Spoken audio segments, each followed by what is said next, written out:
Oh,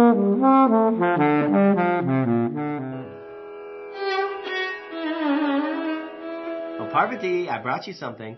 Shiva, long time no see. It's lovely. Where did you get it? You talk like a human. I've only been gone for a century.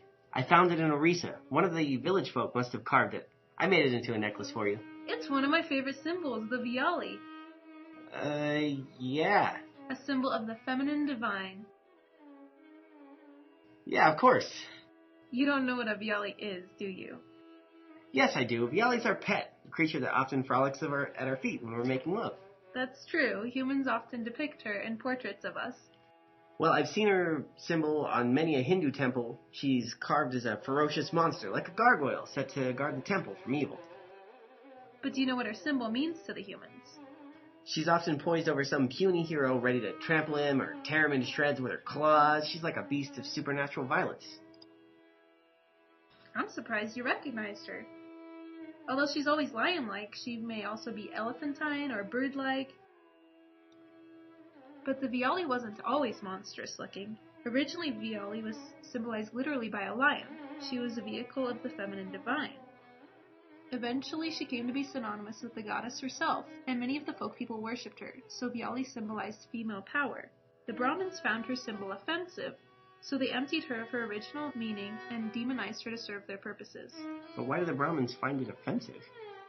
The Brahmins maintained a patriarchy which they symbolized as an elephant, and the Viali is often depicted attacking or crushing an elephant. Such a scene would represent a rise in feminine power, which the Brahmins felt was a life-threatening, unstable force. But how do you know that any of these Viali are female? For starters, they lack the male genitals, which the people of our land characteristically depict most prominently. Also, there's a certain grace about Viali. It is her most essential attribute. I'm interested in the lion-like aspect of her. It seems to be a continuous feature across time. You know, in Mohenjo-Daro, I found a seal that had lions on it. But they portray lions as a symbol of masculine power. It reminded me a lot of the Babylonian epic of Gilgamesh, where he has to defeat lions to prove his power. That's interesting because in this Viali there's a role reversal, where the lion-like figure is the one shown crushing the man. So it's possible the lion symbol of power was transmitted from ancient Mesopotamia to India through the Viali. I think you might be right. Well, I'm gonna go relax on that mountain. You mean the very one on which we spent 1,000 years in physical union? Oh, hush. You know, my schedule just opened up. I think I'll join you.